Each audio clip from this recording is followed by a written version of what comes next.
কলেজের অধ্যক্ষকে বেধড়ক মার তৃণমূল কর্মীর হাতে আক্রান্ত হবার পর নিরাপত্তাহীনতায় চাকরি ছাড়তে চাইছেন অধ্যক্ষ। কি ভয়ানক পরিস্থিতি একবার কল্পনা করে দেখুন। কলেজের অধ্যক্ষের গায়ে হাত শাসক দলের কর্মীর। কত বড় আস্পর্ধা একবার ভাবুন। রীতিমতো আতঙ্কে রয়েছেন অধ্যক্ষ।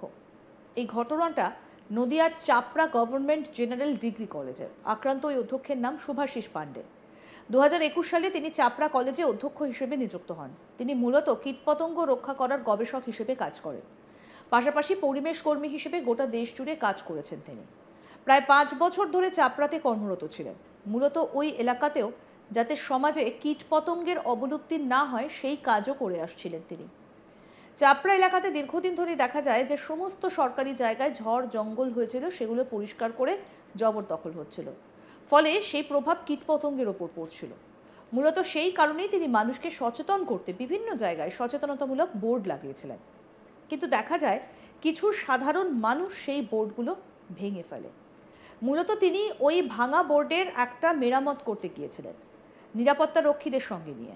সেখানেই ওই অভিযুক্ত হঠাৎ তাকে গিয়ে জিজ্ঞাসা করেন কার অনুমতি নিয়ে তিনি এই বোর্ড লাগিয়েছিলেন। সেই নিয়ে কথা কাটাকাটি শুরু হয়। এরপরই আচমকা ওই অভিযুক্ত বেধড়ক মারধর করতে থাকে ওই কলেজ অধ্যক্ষকে।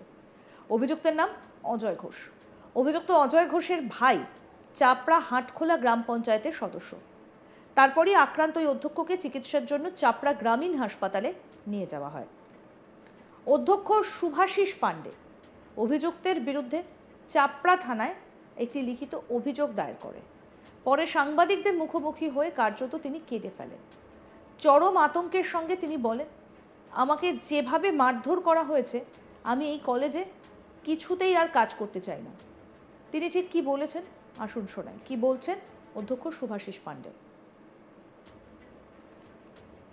সেটা ঘটেছিল এখানে আমি 2021 19 ফেব্রুয়ারি জয়েন করি। জয়েন করার পরে জায়গাটা দেখে আমি দেখলাম, আমি একজন ভোটেন্দ্র সাহেব ইন্ডিয়াতে রিসার্চ অফিসার থাকার পরে না সারা ভারতবর্ষে বিভিন্ন জায়গায় ঘুরেছি। তো এই সংরক্ষণের ব্যাপারটা দেখলাম, এত সুন্দর রিয়ার গাছপালা এখানে আর অ্যানিমেল আছে, দেখে আমার মন জুড়ে। 2022 আমি এখান থেকে 5-7 কিলোমিটার দূরে কতগুলো জায়গায় গংরা, রাজীবপুর এরকম জায়গায় আমি বায়োডাইভার্সিটি জৈববৈচিত্র্য সংরক্ষণ সেটা করার জন্য একটা বোর্ড বসাই। রাস্তার ধারে সরকারের জায়গা, ওটা কোনো কারো পাবলিক জায়গা না, জাস্ট ঝোপঝাড়গুলো। এই প্রচেষ্টা নিয়েছে সারা পৃথিবীতে কেউ করেনি। এই কাজটা ফার্স্ট আমি নিয়েছি এবং ন্যাকে আমরা বি গ্রেড পেয়েছি এটার জন্য। এবং এই সংরক্ষণের কথা 1 সপ্তাহ আগে আমি শুনতে পেলাম যে এরকম একটা বোর্ড কেউ একটা ভেঙে উল্টে ফেলে দিয়েছে। খবর পেয়ে আমি কাল কলেজ আওয়ারের পরে 4:30টার সময় কলেজ থেকে বেরোলাম। 5টার সময় ওইখানে গিয়ে আমি এটাকে ঠিক করছিলাম। আমার সিকিউরিটি গেছিলো এবং আমার যে মালি ছিলেন গার্ডেন তিনি গেছিলেন, সব করে দিয়ে আমি মনিটরিংয়ের ছবি তুলছিলাম জিপিএস ক্যামেরা দিয়ে। তারপরে একজন লোক ভদ্রলোক এলেন, উনি এসে দাঁড়িয়ে থাকলেন বাইকে দাঁড়িয়ে আমাকে বললেন এটা কেন করছেন। আমি তার কথা বলিনি, আমি কাজ করে যাচ্ছি। তারপরে বারে বারে বলছে এটা কার পারমিশন নিয়েছে। পারমিশন কেন, সরকারের জায়গায় পারমিশন কী আছে। তখন আমার যিনি সিকিউরিটি ছিলেন উনি প্রিন্সিপাল, সিকিরা গভর্নমেন্ট কলেজের প্রিন্সিপাল, উনি আমার প্রিন্সিপাল হয়েছে ভীষণ স্ল্যাং ল্যাঙ্গুয়েজ, ওকে পুরো লাথি মেরে বোর্ডটাকে করে দিল, মুছে দিল। সেই বোর্ডটা এখনও সেই অবস্থায় আজ দেখাতে পারবো আপনাকে। তারপরে আমি বললাম এটা কেন করলেন এইভাবে, আমি করছি এইটা বলার পরে তুই আমাকে করছিস, আমরা মূর্খ বলে যা ইচ্ছা তাই করবে, দিয়ে মার মানে প্রচুর, এখনও পেন প্রচুর হচ্ছে। এই জায়গাটা আপনি দেখলে বুঝতে পারবেন। অন্যদিকে এই ঘটনায় অভিযুক্ত অজয় ঘোষ স্বীকার করে নেন যে সেই পরিস্থিতিতে আমার মানসিক অবস্থা ভালো ছিল না। সেখানে যেই থাকতো তিনি নাকি তাকেই মারধর করতেন। তিনি নিজের অন্যায় স্বীকার করে নেন। এই ঘটনা প্রসঙ্গে বিজেপি নেত্রী রূপা গাঙ্গুলি ঘটনার কড়া নিন্দা জানিয়ে আমাদের জানান, অত্যন্ত নিন্দাজনক ঘটনা, বিজেপি এলে সব ঠিক হয়ে যাবে। কি বললেন রূপা গাঙ্গুলি শুনব। চাপড়াতে একজন অধ্যাপককে তৃণমূল কংগ্রেসের পক্ষ থেকে বিরাট একটা আক্রমণ করা হয়েছে, হেনস্থা করা হয়েছে। কি বলবেন কসবা ল কলেজের পর এই মুহূর্তে আজকে নদিয়ার চাপড়ায় এরকম একটা ঘটনা ঘটলো, কি বলবেন? পঞ্চায়েতের ছেলে বুঝতে পারছো কি আনসেফ অবস্থা। পঞ্চায়েতের ছেলে, কত দুঃসাহস, কিভাবে এরা সরকার থেকে, এরা পার্টি থেকে সাহস পায়, কত দুঃসাহস এদের দেওয়া হচ্ছে। কারণ মাননীয় মুখ্যমন্ত্রী নিজেই বারবার বলেন শরীর থাকলে একটু একটু রেপ হবে। কাউকে বলেন যে এ তো প্রেম ছিল। মাননীয় মুখ্যমন্ত্রী নিজের দিনের পর দিন প্রত্যেকটা ঘটনাকে এভাবে ব্যঙ্গ করেছেন, সাহস কেন বাড়বে না? ছাড়া পেয়ে যাবে, দেখবেন কিচ্ছু হবে না। এই সবগুলো ধরা পড়বে বিজেপি আসলে পরে, সব বন্ধ হয়ে যাবে।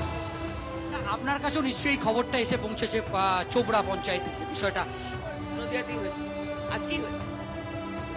এই যে একের পর এক ঘটনা ঘটে যাচ্ছে, কিন্তু রাজ্য সরকার বা রাজ্য প্রশাসন তারা কেন কোনো ব্যবস্থা নিতে পারছে না? একের পর এক ঘটনা আমরা ওয়ান বাই ওয়ান দেখছি। ওদের হাতের বাইরে চলে গেছে। টিএমসির নেতৃত্বের কথা আর টিএমসির লোকেরাই মানছে। পুলিশকে কেনা যায়, তো পুলিশকে যখন কেনা যায় তখন সব মানে নিজের অদ্ভুত একটা সাহস নিজেরা তৈরি করেছে, জানে কিচ্ছু হবে না। স্থানীয় সিপিআইএম নেতা ইমরান মণ্ডল শাসক দলের বিরুদ্ধে ক্ষোভ উগড়ে দিয়েছেন। কি বলছেন সিপিআইএম নেতা, শুনবো সেটাও। তৃণমূলের রত্ন, এরা উপর থেকে শিখছে। প্রিন্সিপাল প্রফেসরদের গায়ে হাত দেওয়া, এদের পুলিশের গায়ে হাত দেওয়া এদের স্বভাব হয়ে দাঁড়িয়েছে। তো ও এমন একটা চাপড়ার একটা রত্ন যে ওখানে রাজীবপুরের ওই এলাকার মানুষ ওরূপে ক্ষিপ্ত, যেটুকু আমরা জানি। ও নয়নজলি, মানে ওই রাজীবপুরের অনেক নয়নজলি ও দখল করে রেখেছে, সেখানে মাটি ফেলেছে, সেখানে মানুষ ওর জ্বালাই মানে ক্ষুব্ধ। তো ওই রকম একটা মানুষ এরকম জঘন্যতম কাজ করবে, এটা স্বাভাবিক। কিন্তু আমরা বলতে চাই, ওকে অবশ্যই একটা সম্মানীয় ব্যক্তি প্রিন্সিপালকে গায়ে হাত তুলেছে, অবশ্যই একটা আইনীয় ব্যবস্থা নেওয়া উচিত। এবং এরা কলেজটাকে, ইউনিয়নটাকে এরা একটা সোনাগাছির মতো জায়গাতে পরিণত করে পেরেছে। কসবা থেকে আমরা বুঝতে পেরেছি, কসবা দেখে বা অন্যান্য যে বিভিন্ন মেডিকেল কলেজের যে আরজি করে যে ঘটনা, এই সমস্ত ঘটনা থেকে আমাদের কাছে পরিষ্কার যে এরা তৃণমূল ছাত্র পরিষদের তারা এই কলেজ ইউনিয়নগুলিকে একটা পরিণত করেছে। বিভিন্ন ভয় দেখেনি, বিভিন্নভাবে ব্ল্যাকমেল করে তারা এইরকম কসবার মতো ঘটনা ঘটিয়েছে। না, তাহলে কি বলবেন যে যে কলেজের প্রফেসরকে নিগ্রহ করছে সে মাটি মাফিয়া? যে অবশ্যই, কারণ এটা ওখানকার স্থানীয় মানুষদের কাছে যে বক্তব্য আমরা যা জানি, সেখানে ও একটা মাটি মাফিয়া, জমি মাফিয়া।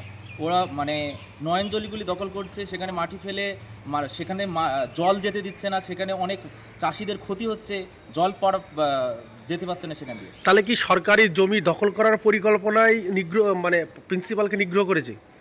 হতে পারে, এইরকমই তো আমরা শুনেছি। কেননা প্রিন্সিপাল তো সরকারি জায়গাতে কাজ করছিল, সেই সময় তাকে নিগ্রহ করা হয়েছে।